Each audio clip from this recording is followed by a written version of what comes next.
wa ila khadatin Nabi Muhammad SAW. Al-Fatihah. A'udzubillahi minasyaitonirrajim. Bismillahirrahmanirrahim. Alhamdulillahirabbil alamin. Ar-Rahmanir-Rahim. Maliki yaumiddin. Iyyaka na'budu wa iyyaka nasta'in. Shiratal mustaqim. Amin.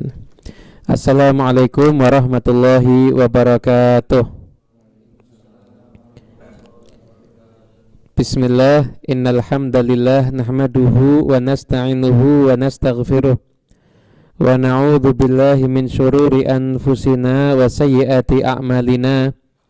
May yahdihillahu fala mudhillalah wa may yudlil fala hadiyalah. Allahumma salli wa sallim ala sayyidina Muhammadin miftahi babi rahmatillah adada ma fi ilmillah salatan wa salaman daimaini bidawami mulkillah wa ala alihi wa sahbihi amma ba'du. Hadirin yang dimuliakan Allah Subhanahu wa ta'ala, para pemirsa live dimanapun Anda berada, alhamdulillah kita bisa berjumpa lagi dalam acara dialog interaktif online. Jadi nanti nggak ada ceramah, nggak ada pembacaan kitab, tapi hanya menjawab pertanyaan-pertanyaan yang ada. Dan insya Allah semua pertanyaan akan saya jawab sebisa saya. Kalau memang saya nggak bisa, ya saya akan mengatakan wallahu a'lam bishawab gitu. Nah, mungkin untuk menyingkat waktu, karena harusnya tadi dimulai jam 19.30, tapi karena kendala teknis kita mundur kurang lebih setengah jam. Semoga insya Allah tetap kita semuanya diberkahi Allah Subhanahu wa ta'ala. Ya, mari kita lanjut kepada, ini temanya tentang bersuci ya. Jadi kita akan untuk sahnya sholat, untuk sahnya ibadah kita itu harus suci daripada hadas dan juga suci daripada najis. Nah, kita mungkin akan membahas tentang tata cara bersuci. Hadas itu apa sih? Yang menyebabkan hadas itu apa? Kemudian tata cara berwudu, ataupun setelah itu syarat-syaratnya wudu, syarat-syaratnya mandi dan lain sebagainya. Nah, silahkan kalau ada permasalahan yang akan ditanyakan, silahkan monggo ditanyakan. Ayo. Ada pertanyaan? Monggo.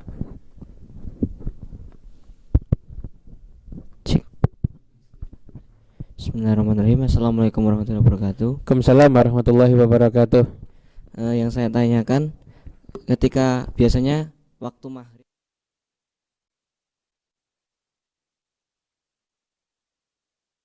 masuk waktu isya kita masih keadaan suci, itu lebih baik kita berwudu lagi atau dengan keadaan suci itu kita langsung sholat? Yang pertama itu. Kemudian yang kedua, ketika kita dari rumah, misal dari kos itu tidak ada air keran di luar kamar mandi, lebih baik kita berwudu di kamar mandi tersebut dengan berharap pahala yang kita melangkah ke masjid itu, atau kita lebih baik berwudu di masjid? Terima kasih. Assalamualaikum warahmatullahi wabarakatuh. Waalaikumsalam warahmatullahi wabarakatuh. Pertanyaan yang pertama, kita dalam keadaan suci, kemudian masuk waktu sholat. Nah, apa sebaiknya yang kita lakukan? Kita berwudu lagi atau kita cukup baca? Memang tidak diwajibkan kita wudu lagi, karena suci dari sebab toharoh berwudu. Kalau suci karena tayamum, itu masuk waktu sholat wajib harus tayamum lagi. Tapi kalau sucinya itu karena wudu sucinya, maka masuk waktu sholat yang lain nggak harus wudu lagi. Cuma kalau kita mau tajdidul wudu, memperbaharui wudu, maka itu hukumnya adalah sunnah. Jadi wudunya nggak batal. Jadi kita cuma wudu sunnah untuk memperbaharui wudu, itu hukumnya adalah sunnah. Dapat pahala dari Allah Subhanahu wa ta'ala. Nah, tinggal kita lihat, memang daerah situ berlimpah airnya, setelah itu kita ya waktunya pun juga longgar, nyantai, apa kita tajdidul wudu, itu dapat pahala sunnah, lebih bagus Tapi kalau kita misalkan ini airnya terbatas, kalau kita wudhu lagi nanti takut yang lainnya bisa kekurangan air, atau juga misalkan waktunya terlalu sempit, ya nggak usah wudhu lagi, nggak apa-apa, kan kita sudah dalam keadaan suci begitu. Itu jelas ya. Yang kedua, nggak ada air keran, ya nggak ada air keran di luar kamar mandi. Nah memang syaratnya wudhu itu nggak harus pakai air keran. Mau dari air bak sekalipun wudhunya itu sah, nggak harus air keran kok. Mau pakai air bak wudhunya sah. Lah mau wudhu di rumah atau di masjid, bagus mana? Ya bagus di rumah. Bagus ada di rumah. Jadi nggak boros-boros hartanya masjid ya. Kita batal di masjid ya wudhunya di masjid, jangan pulang ke rumah. Kalau kita di rumah ada air, kita wudhunya di rumah lebih afdal daripada kita wudhunya ada di masjid.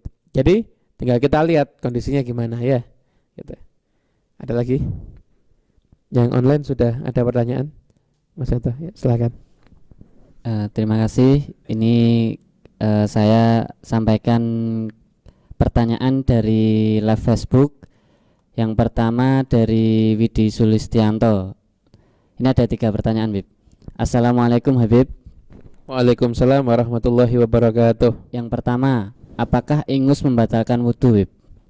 Kemudian yang kedua, bagaimana tata cara mandi besar? Kemudian yang ketiga, bagaimanakah cara kita sholat di dalam bus atau kereta? Ya. Bismillahirrahmanirrahim. Kita akan jawab satu persatu. Yang pertama, apakah keluar ingus itu membatalkan wudhu? Ingus ini kan yang dari hidung itu kan? Ya kan? Dari hidung itu. Nah, ingus itu tidak membatalkan wudhu. Jadi kita kadang-kadang salah persepsi. Orang banyak salah persepsi, nganggap kalau kotor itu berarti wudhunya batal. Ada orang misalkan kakinya nginjek lumpur, terus gimana sampai masjid? Ya wudhu lagi, ya salah. Lumpur itu tanah yang basah, nggak najis itu nggak najis. Bahkan seandainya bukan lumpur, kotoran kita injek sampai masjid gimana? Nggak usah wudhu lagi, cukup cuci kaki. Kenapa? Karena itu menajiskan, bukan membatalkan wudhu. Jadi keluar ingus ataupun keluar air mata, maka itu tidak membatalkan wudhu. Nah kalau keluar air seni, itu baru membatalkan wudhu, itu baru membatalkan wudhu. Tapi kalau ingus tidak membatalkan wudhu. Itu yang pertama ya.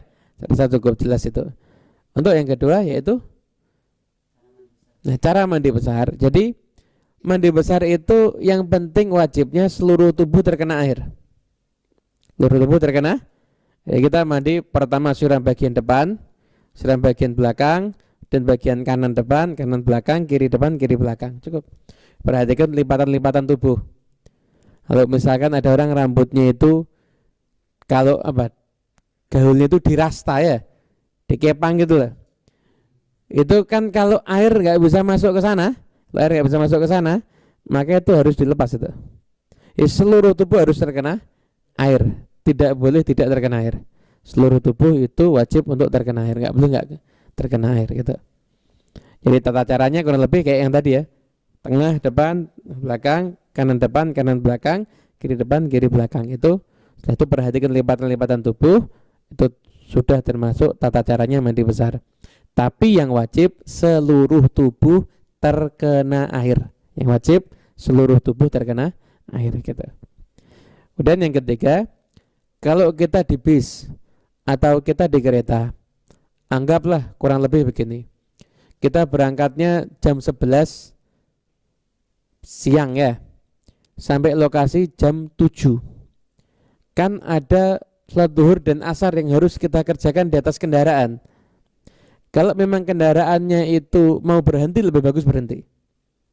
Karena kalau bis itu, alhamdulillah bis yang ada di Indonesia ini, supir bisnya apalagi kalau muslim, itu seringkali mau memberikan kesempatan untuk ngasih waktu orang untuk sholat. Karena kita pun juga pernah berapa kali mencoba. Pernah ketika kita naik bis waktu itu bersama dengan guru kita Habib Taufik, ketika subuh waktu itu saya udah mikir sholatnya di di bis nih kayaknya. Ternyata enggak, beliau bilang sama supirnya suruh cari pom bensin yang agamanya Islam biar sholat. Dan ternyata supirnya yang mau. Dan setelah itu kita pun berapa kali mencoba kalau naik bis ya kita sampaikan, Pak kalau bisa berhenti di pom bensin supaya bisa sholat. Biasanya mau. Tapi kalau ternyata nggak mau, atau kereta nggak bisa berhenti kan kereta. Nah gimana ya kalau memang kepepet seperti itu dalam kendaraan, kita sholat sebisanya semaksimal mungkin. Bisa ngadep kiblat yang ngadep kiblat, bisa rukuk sujud sempurna, bisa rukuk sujud sempurna, kita kerjakan. Kalau kita sudah bisa semaksimal mungkin, maka para ulama menyatakan tentang wajib qadha'nya ada khilaf. Ada yang bilang tetap wajib qadha' karena di atas kendaraan itu. Ada yang bilang enggak usah wajib qadha'. Tapi kalau kita di atas kendaraan enggak bisa sempurna, di atas kereta cari kiblat enggak dapat. Rukuk sujud keretanya sangat full. Atau di bis misalkan, kan enggak bisa rukuk sujud kalau di bis. Gimana? Sudah, sholat sebisanya. Nanti kalau kita sampai tempat tujuan, sholatnya itu kita qadha' lagi. Begitu. Jelas ya? Kemudian pertanyaan berikutnya dari Facebook Live, dari komentar Watini Tini, namanya Watini Tini. Assalamualaikum Bib. Waalaikumsalam warahmatullahi wabarakatuh. Bagaimana kita mau sholat tapi habis potong daging babi? Apa sholat kita sah? Karena saya kerja sama orang non muslim. Matur nuwun Bib jawabannya. Bismillahirrahmanirrahim. Ini biasanya saudara kita yang ada di luar negeri nih, jadi saya tenaga kerja yang ada di mana, Hong Kong atau Thailand misalkan. Nah, kalau orang itu habis pegang daging babi, ini tentang tata cara bersuci ya. Kalau orang itu habis memegang daging babi atau daging anjing, kita harus tahu dalam ilmu pernajisan, ini istilah kerennya ilmu pernajisan gitu aja. Kalau memegang sesuatu yang kering dengan kering itu suci. Al-jaf bil jaf tahirun bila khilaf.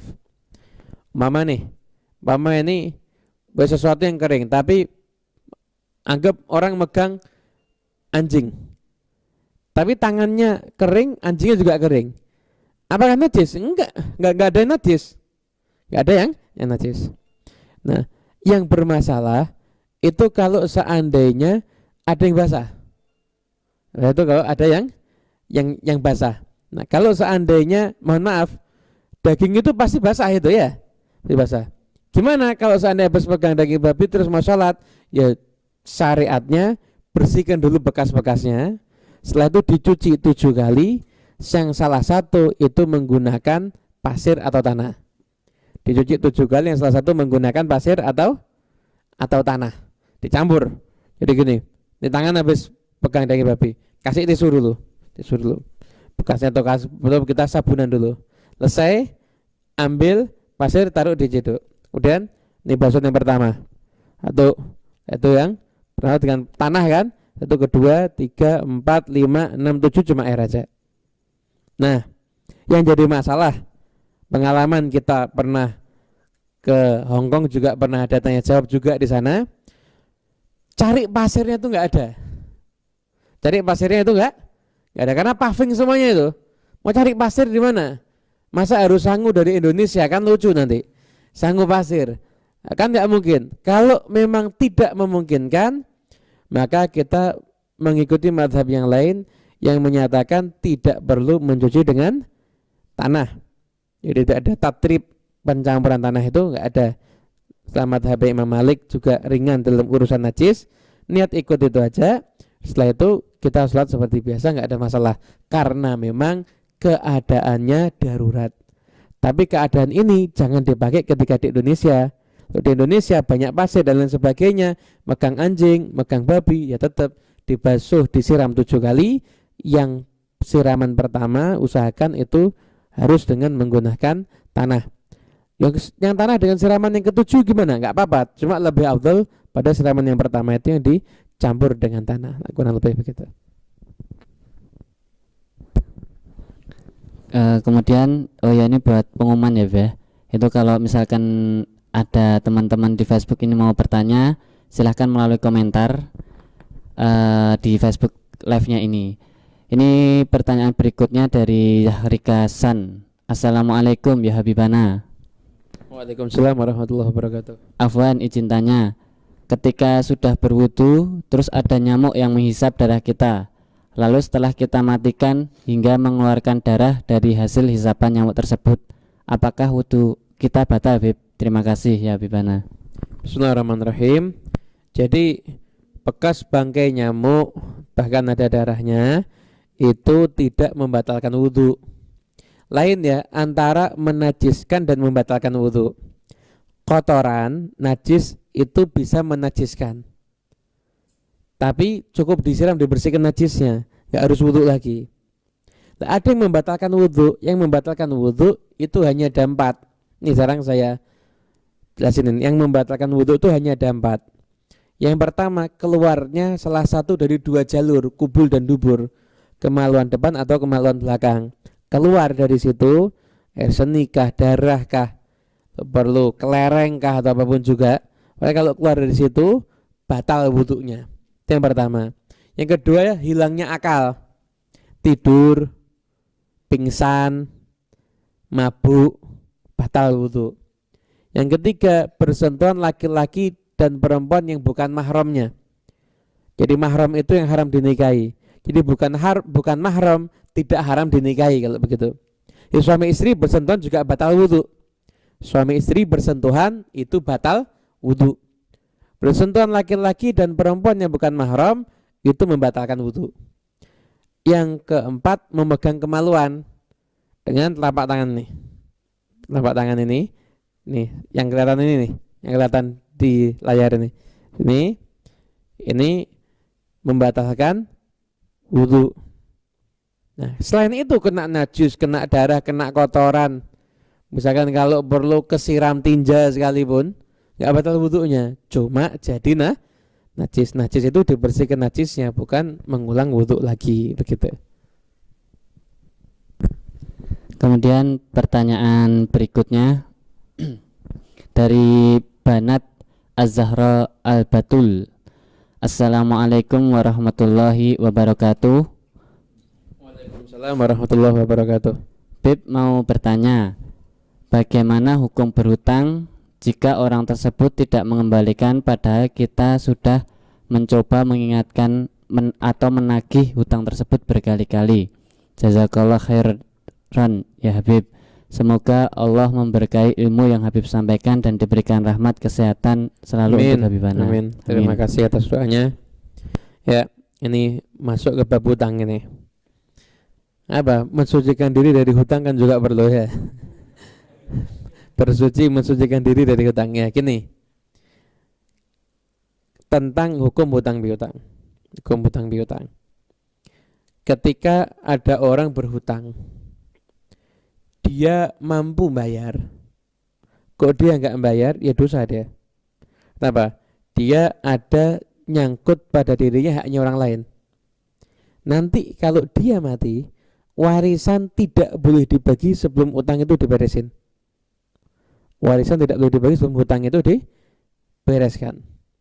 Itu bagi yang berhutang tapi nggak mau membayar. Bagi kita yang menghutangi, nyantai aja. Kita tagih dia nggak membayar, ya sudah. Kita mau perang ya nggak mungkin. Husnuzon aja dia nggak mampu. Yang jelas selama uang kita di dia dipegang sama si dia yang ngutang tadi, kita dapat pahala. Kenapa? Karena selama itulah kita nolong orang lain. Jadi niatnya tuh cari amal soleh kita. Jadi orang ngutang ya udah utang, tagih, waktunya bayar. Saya ada, belum ada, oh ya udah. Nah, makanya kita pun kalau memberikan utangan juga hati-hati. Kita tuh ada salah satu orang soleh yang ngasih nasihat saya. Kamu tuh kalau mau ngasih utangan, itu ngasih utangan pada kadar yang kalau uang itu hilang kamu tidak sedih. Juga jangan terlalu pelit juga ya. Uang itu hilang kamu nggak sedih. Utang kan nggak ada masalah. Lebih dari itu dikit nggak ada masalah. Tapi kalau hilang kamu bingung, ya jangan diutangin kecuali sama orang-orang yang benar-benar jujur dan terpercaya. Nah, Sekarang ini ketika kita ngutangin sama orang, ditagih nggak bayar, ya udah. Kita mau ngapain? Kita mau perang ya nggak mungkin. Sudah, niatin aja itu amal soleh. Selama utangnya ada di dia, kita dapat pahala. Kita dapat pahala. Kalau mau kita anggap lunas, lebih bagus. Anggap lunas lebih bagus. Tapi kalau mau kita tunggu, apa? Selama menunggunya, asalkan kita sabar, insya Allah selama uang kita dipegang dia, insya Allah kita tetap mendapatkan pahala yang mengalir dari Allah Subhanahu wa Ta'ala. Kenapa? Karena wallahu fi aunil abdi madamal abdu fi auni akhih. Allah selalu menolong hambanya selama hamba itu menolong saudaranya. Lah kalau kita ngutangin termasuk menolong kan? Masuk menolong. Katakan kalau sedekah itu 10 kali lipat. Tapi kalau ngutangin 18 kali lipat. Kenapa? Kadang orang minta sedekah tuh kadang bisa butuh bisa nggak butuh tapi minta. Kalau utang sudah mau ngutang berarti biasanya benar-benar butuh. Ya itu makanya pahalanya ngutangin itu juga besar sekali di mata Allah Subhanahu wa Ta'ala. Jadi cari kunci surga lewat kesabaran kita di dalam mengutangkan. Itu juga termasuk resep untuk cari kunci surga itu. Kurang lebih begitu. Insyaallah mudah-mudahan bisa memuaskan yang bertanya. Kemudian pertanyaan berikutnya tadi udah dibahas, tapi saya bacakan lagi Pak ya. Dari saudara Iman Setiawan di Facebook. Assalamualaikum Bib, mau tanya, jika kita sudah berwudu tetapi dalam perjalanan mau melaksanakan sholat kita menginjak najis atau kotoran ayam, apakah kita harus berwudu lagi? Syukron Bib Muhammad. Ya, Bismillahirrahmanirrahim. Kita jawab. Ini yang bertanya teman saya ini, teman saya Mas Yusuf. Ya, jadi gini Mas, tadi sudah kita terangkan hal yang membatalkan wudu. Jadi kalau terkena kotoran itu menajiskan, nggak membatalkan wudu, itu menajiskan. Jadi kalau sampai jalan ke masjid kena kotoran, nggak usah wudu lagi, wudu nggak batal. Cuma yang terkena najis harus dibersihkan najisnya, cukup itu aja. Tadi kalau pengen tahu keterangan yang detail, kurang lebih pada 2 pertanyaan sebelum jenengan tadi itu sudah dibahas. Kemudian berikutnya dari saudara kita Haroh Atun Azizah Kipsi. Kan kita ini tinggal di tempat muslim minoritas. Nah kebetulan saya pedagang. Nah banyak orang non muslim yang beli di kita. Dan kita tahu mereka suka pegang, gendong dan makan babi atau anjing. Pertanyaannya adalah, apakah kita harus mencuci tangan sebanyak 7 basuhan setelah berdagang atau setelah menerima uang dari orang tersebut? Terima kasih. Ya. Bismillahirrahmanirrahim. Ini pertanyaan bagus. Najis itu dihukumi kalau kita lihat. Ya, dihukumi kalau kita lihat. Jadi kalau kita lihat dia megang anjing, terus salaman sama kita, lah ini mungkin. Itu pun kalau basah dengan basah ya.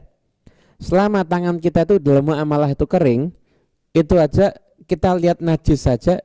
Dan dia habis megang anjing, tangannya kering, terus megang kita. Ini kering sama kering ini misalkan. Maka al-jaf bil jaf tahirun bila khilaf. Kering kalau ketemu kering itu suci, nggak ada yang menajiskan. Nggak ada yang menajiskan. Tapi kalau dia habis ngelus anjing basah, udah salaman sama kita, masih ada basahnya. Lah ini kita lihat ngelus anjingnya, kita lihat salaman sama kita dalam keadaan basah juga kita marah. Seakan ini baru najis. Tapi kalau kita lihat itu jangan-jangan di rumah pernah begini, ya repot nanti. Repot deh. Kita anggap, kalau nggak lihat ya kita anggap itu suci. Nanti akhirnya kadang-kadang itu buka pintu was-was, bahaya. Orang masuk ke rumah baru, dia mau sholat. Jangan-jangan dulu pernah ada anak bayi kencing di sini nih. Ya, kalau nggak kelihatan dulu kan rumah itu pernah ada anak bayinya. Lah, kalau kita nggak kelihatan ya nggak dihukumi najis. Najis itu yang kita kelihatan. Ini kalau kita nggak kelihatan najisnya kan, ya udah nggak usah kita hukumi najis. Ya tetap muamalah seperti biasa aja. Nah, kalau mungkin lebih biar enak, usahakan ketika bermuamalah tangan Anda selalu kering. Tangan Anda selalu kering, itu lebih aman itu nanti, insyaallah. Gitu. Kemudian selanjutnya pertanyaan dari saudara saudari Askia Fadila. Assalamualaikum Bib, maaf mau tanya tapi di luar tema. Mau tanya tapi di luar tema Bib. Bagian mana kalau seseorang mau sholat taubat tapi tidak hafal ayat yang seharusnya dibaca. Bolehkah membaca ayat surat yang lain yang kita hafal? Terima kasih banyak atas jawabannya, Bib. Bismillahirrahmanirrahim. Salat sunnah taubat itu, jadi kalau yang untuk penting dikerjakan salatnya sah. Kalau ayatnya kita nggak hafal, ganti ayat yang lain, silahkan, nggak ada masalah. Yang penting salatnya kita kerjakan, salatnya itu sah, itu diniati taubat kepada Allah Subhanahu wa taala. Satu juga orang kalau mau taubat itu banyak istighfar. Jadinya orang taubat itu ya riqqatul qalb, hatinya itu jadi lembut, gampang terharu, gampang terenyuh. Setelah itu dia menjauhi teman-teman yang ngajak kepada perbuatan buruk. Jadi ciri taubatnya sudah ada, banyak istighfar, sunnah yang diniatkan taubat, insyaallah itu merupakan taubat yang diterima oleh Allah Subhanahu wa taala. Gitu. Jadi tentang ayatnya atau suratnya, kalau kita nggak hafal ganti yang lain, boleh selama salatnya itu sah, nggak ada masalah, insyaallah. Berikutnya dari Facebook Cahya Gunawan. Assalamualaikum. Waalaikumsalam warahmatullahi wabarakatuh. Yang pertama, bagaimana hukumnya sholat Jumat di masjid di pabrik dan berdekatan tiap pabrik di satu kawasan? Hampir tiap pabrik ada sholat Jumat. Nah, kemudian yang kedua, zakat bagi pekerja atau karyawan kewajiban terus dasarnya apa? Zakat bagi pekerja atau karyawan kewajiban terus dasarnya apa? Seperti itu. Mudah-mudahan Habib dikasih kesehatan dan panjang umur. Amin. Alhamdulillah, di antara kenikmatannya dialog interaktif ini banyak yang doakan ternyata ya. Ya, terima kasih atas doa-doanya. Yang pertama, memang sekarang ini tentang sholat Jumat sudah banyak yang ya. Banyak yang istilahnya nggak pas pada aturan. Jangankan di pabrik, kita pun di kampung-kampung juga repot kadang-kadang. Tiap kampung mau buat masjid, boleh bagus. Cuma maksa harus ada Jumatannya. Harus ada Jumatannya. Kalau dibuat Jumatan, yang hadir nggak sampai 40 di masjid yang lain. Ini ada satu kampung, ini Jumatan. Yang hadir misalkan banyak lah, 60-70 orang. Kalau dibuat dua di Jumatan, nggak sampai 40 dua-duanya. Nggak sah dong kalau begitu. Nah, ini karyawan pabrik ada Jumatan, ini juga ada Jumatannya. Ini juga ada pada kawasannya berdekatan. Semestinya kalau pendapat kuat daripada mazhab Imam Syafi'i, Jumatan tuh satu tempat dulu, nggak cukup baru ke tempat yang lainnya, jangan baru pindah ke tempat yang lainnya. Jadi sahnya itu kalau ini masih cukup kok buat lagi, maka nanti yang sah yang duluan sholat yang mana, ini yang sah. Sholat yang mana, ini yang sah. Cuma mungkin kita sekarang harus lihat kepada pendapat yang lebih fleksibel, karena sudah terjadi keumuman yang di mana-mana tuh menyelenggarakan sholat Jumat. Jadi kalau karyawan pabrik itu semuanya bukan orang yang mustautin, bukan orang yang berdomisili di sana, ya kan, orang Solo tapi tinggalnya pabriknya misalkan di Sukoharjo. Lah kan bukan orang yang mustautin di sana kan. Nah itu juga ada mengatakan nggak sah. Jadi kalau secara mazhab Syafi'i itu mengkhawatirkan. Tapi kalau kita mau tawasuk melos kepada mazhab yang lainnya, maka itu sah-sah saja. Jadi gimana? Nah, kalau memang ada sholat Jumatnya itu, ya sudah dikerjakan di situ. Mau lebih jaga-jaga setelah sholat Jumat, sholat duhur lagi lebih bagus. Kalau mau jaga-jaga setelah sholat Jumat, sholat duhur lagi itu lebih bagus. Tapi kalau misalkan nggak mau, ya sudah. Saya yakin sah. Ya sudah, saya mengikuti pendapat ulama yang memperbolehkan. Ya semoga silahkan. Tidak usah dipermasalahkan. Mungkin itu. Yang pertama ya. Yang kedua, jadi zakat bukan gak harus kerja, lo punya duit wajib zakat. Zakat itu bukan untuk yang kerja, tapi untuk yang ini zakat mal ya. Zakat mal itu bukan untuk yang kerja, zakat uang itu bukan untuk yang kerja, tapi untuk yang punya duit. Gak kerja tapi punya duit banyak, kena kewajiban zakat. Wa khudh min amwalihim shadaqah, dalilnya itu ayat Al-Quran, dan ambillah daripada harta-harta mereka sedekah. Bukan ambillah dari mereka yang kerja, enggak, ambillah dari harta mereka. Jadi yang punya harta itu yang kena kewajiban zakat. Nah, zakat itu kan macam-macam. Nanti ada zakat uang kertas, ada zakat kan dulu kan emas perak, sekarang kan tidak ada emas perak kan jarang. Zakat uang kertas, emas perak itu satu paket. Dan setelah itu zakat tijaroh, zakat tentang sawah dan sebagainya. Lah itu Nanti insya Allah kapan-kapan kita buat dialog interaktif khusus tentang zakat nanti. So, nanti akan kita adakan, tapi tunggu tanggal mainnya. Tunggu tanggal mainnya ya. Tunggu tanggal mainnya. Jadi kewajibannya gimana? Tetap kalau Anda punya, kalau kita pernah ngitung ya, kita anggap nisab perak, orang kalau punya uang 6 juta, di atas 6 juta, selama setahun nggak pernah kurang dari 6 juta, maka wajib zakat mengeluarkan 2,5%. Misalkan uangnya ternyata 10 juta, 2,5%-nya itu hanya 250.000, kurang lebih begitu. Ya. Ini buat pengumuman juga ya Pak ya. Ini di malam hari ini temanya bersuci buat teman-teman di Facebook. Jadi bisa bertanya, kalau bisa fokus di tema tentang bersuci. Ini pertanyaan berikutnya masih agak di luar apa ya Pak? Ini dari David bin Mansur. Assalamualaikum Bib. Ana mau tanya, Ana kadang-kadang karena kesibukan sering terlewat waktu sholat hingga tiba waktu sholat selanjutnya. Tapi Ana tetap ganti atau qadha setelah isya. Begitu juga dengan subuh. Kadang kesiangan tapi tetap Ana qadha. Apa terhitung dosa ya Bib jika selalu? Terima kasih. Ya. Tentang sholat yang keluar daripada waktunya, kalau ada orang yang mengerjakan sholat dan sholatnya itu keluar daripada waktunya hingga akhirnya sholat tersebut itu bisa dihukumi istilahnya qadha kan. Kalau sholat subuh dikerjakan jam 8 kan qadha ya. Sholat isya dikerjakannya pagi itu kan qadha. Gimana kalau sengaja mengakhirkan dosa? Sengaja mengakhirkan dosa, menyepelekan dosa. Kalau terus menerus gimana? Ya dosa terus. Caranya gimana? Ya harus diperbaiki.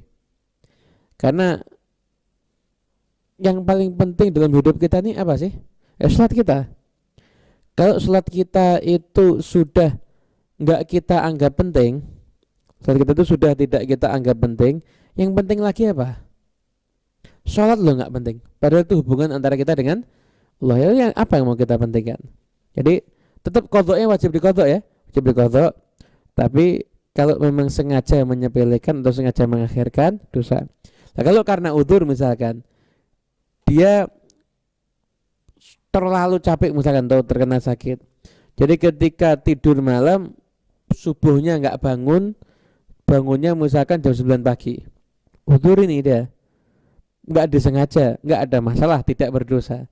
Jadi sholat diakhirkan itu kalau memang sengaja atau karena menyepelekan, maka itu bisa berdosa dan wajib qadha. Tapi kalau tidak disengaja dan tidak menyepelekan, maka wajib qadha akan tetapi tidak berdosa begitu.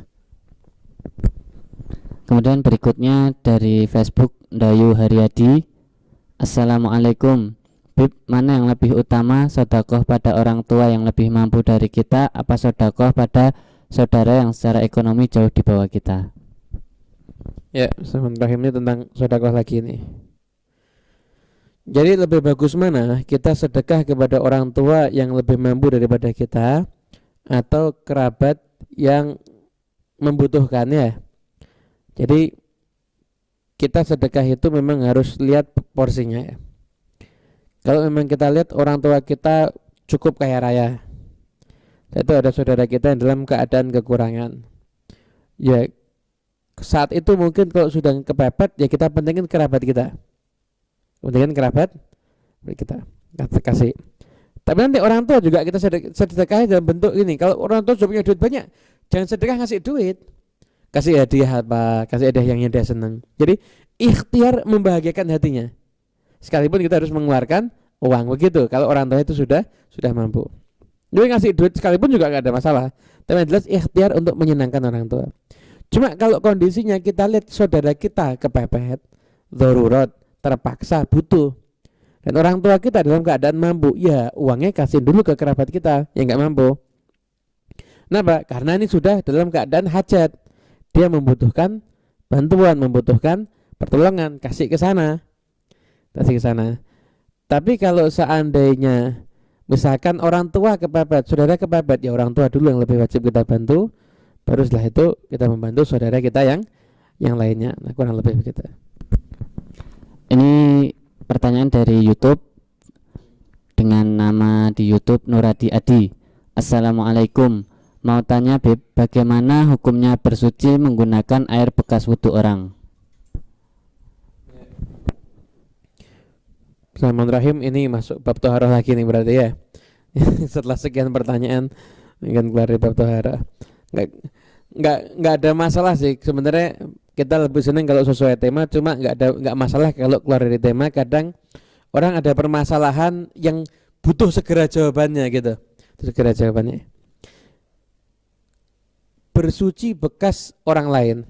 Bekas itu maksudnya gimana? Bekas wudhu itu maksudnya gimana?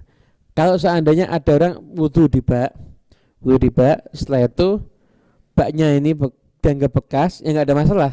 Karena wudhunya nanti kan ngambil air di bak kan di tempat lain. Kalau gitu nggak ada masalah. Atau yang jadi masalah kalau seandainya begini, wudhu lah, bekas rontokan wudhunya ini jatuh ke ember misalkan. Ember ini kita pakai wudhu, ini nggak sah. Kenapa? Karena air bekas bersuci yang wajib itu namanya air musta'mal. Air musta'mal itu hukumnya suci tapi tidak mensucikan. Gitu. Tapi bekas itu misalkan dia wudhunya di bak, setelah itu baknya banyak 2 kula. Itu wudhu lagi, bukan bekas, itu nggak ada masalah. Atau baknya kurang dari 2 kula tapi airnya yang masuk ke bak nggak terlalu banyak, nggak ada masalah, itu bukan bekas. Yang dianggap bekas yang membuat orang itu nggak sah wudhunya kalau bekas. Jadi ini wudhu ini sebenarnya ember, buka rontokannya jatuh ke ember, kelangan jatuh ke embernya, tangan lagi jatuh ke embernya, kemudian kepala jatuh ke embernya, kaki jatuh ke embernya. Nah, air ini namanya air musta'mal. Air musta'mal itu suci tapi tidak mensucikan, dibuat toharoh nggak sah. Itu yang dimaksud bekas gitu. Dari YouTube lagi, Bib. Dari YouTube dengan nama Ma'rifatul Walidayya. Assalamualaikum Bib. Kalau misalnya mandi besar tapi air yang digunakan itu kurang dari 2 kula, dan kemungkinan ketika mandi ada percikan-percikan air mandi kita yang masuk ke dalam bak mandi tersebut. Nah, yang demikian apakah mandinya sah? Ya, mandi besar ya ini ya kasusnya. Jadi gini, kita mandi besar kan wajib, dan ada percikan-percikan air yang masuk ke bak. Ini kita gampang, kita sederhanakan aja Mas. Kita kira-kirakan air yang ada di bak itu seberapa? Kita kira-kirakan percikan ini kalau seandainya itu peresan jeruk, kira-kira merubah warna, bau dan rasanya yang ada di bak enggak? Baknya misalkan lumayan banyak, percikannya cuma 3 tetes. 3 tetes ini percikan nih jadi peresan jeruk, apakah bisa merubah warna, bau dan rasa? Kan enggak ya. Air baknya dikit banget, percikannya 1 ember mungkin, karena banyaknya ya itu sangat merubah itu. Nah, kalau begitu ya jadi musta'mal airnya. Tapi kalau cuma percikan-percikan dikit, maka airnya tidak dihukumi menjadi musta'mal. Kurang dari 2 kula kan tidak jadi musta'mal. Kenapa? Karena dikira-kirakan tadi itu. Kalau lebih dari 2 kula mutlak ya, enggak mungkin musta'mal. Tapi kalau kurang dari 2 kula, percikannya itu dikira-kirakan peresan jeruk. Kalau peresan jeruknya itu misalkan airnya lumayan banyak, enggak 2 kula tapi lumayan banyak, percikannya cuma 3 tetes, 5 tetes. Kalau 5 tetes peresan jeruk masuk ke air yang lumayan banyak, apakah bisa merubah warna, bau dan rasa? Kan enggak. Lah berarti airnya ini enggak jadi musta'mal, dikira-kirakan. Namanya taghayyur takdiri, itu kalau dalam istilah fikih. Perubahannya dikira-kirakan. Kalau memang dikira-kirakan ini insya Allah enggak berubah, ya berarti enggak musta'mal. Oh ya dikit, percikannya banyak banget. Ini kalau seandainya percikannya peresan jeruk, wah pasti merubah warna, bau dan rasa. Oh ya berarti ini airnya menjadi musta'mal gitu. Jadi dikira-kirakan. Kalau airnya 2 kula, ya mutlak. Kurang dari 2 kula enggak apa-apa, enggak ada masalah. Kalau sudah 2 kula enggak kita bahas. Mau kecipratan, mau nyemplung sekalipun enggak jadi musta'mal kalau 2 kula. Tapi kalau bukan 2 kula ya ini tadi yang kita bahas. Dikira-kirakan kalau percikan yang masuk itu perasan jeruk apakah bisa merubah warna, bau dan rasa gitu. Kembali ke Facebook, Bib. Ya. Dari saudara kita Edwin Ruscahyadi. Bib, apabila air yang sudah berubah warna dan rasanya namun setelah diberi kaporit, apakah bisa untuk bersuci atau mensucikan? Ya. Air yang kena kaporit ya. Air yang sudah tercampur kaporit. Jadi ada pendapat daripada ulama kontemporer, kaporit itu satu zat yang masuk ke air, tapi tujuannya lil islah. Kalau dimasukkan ke kaporit nanti kan kotoran terangkat ya, itu kan diambil. Cuma memang ada bau khasnya ya, ada bau khasnya kaporit. Nah, yang saya dapat daripada fatwa ulama kontemporer yang pernah saya dengar, maka kaporit tidak menghalangi sifat mensucikannya air. Di air tersebut tetap air yang suci dan mensucikan selama kaporitnya tidak terlalu parah. Jadi masih dalam kadar wajar. Kalau sudah di luar batas wajar, kaporitnya itu sudah di luar batas kewajaran, ya maka kita bisa hukumi bahwasanya ya ini bisa jadi membahayakan untuk sifat mensucikannya air. Cuma yang kita lihat ada di kolam renang atau ada di bak-bak itu biasanya sih masih dalam taraf wajar. Dalam taraf wajar-wajar aja. Jadi tetap sifatnya suci mensucikan sekalipun terkena kaporit dan berubah baunya begitu. Yang berikutnya dari Bang Opi Odol di Facebook. Assalamualaikum. Kalau baru sehabis sholat kita baru menemukan najis yang menempel pada pakaian, misal kotoran cicak, apakah sholat harus kita ulang, Bib? Dan bagaimana bila kita meyakini najis tersebut baru menempel setelah sholat? Matur nuwun. Jadi kita selesai sholat, ini kasusnya kita selesai sholat menemukan ada bangkai di bagian kita ya, udah kotoran cicak di bagian kita. Jadi gini,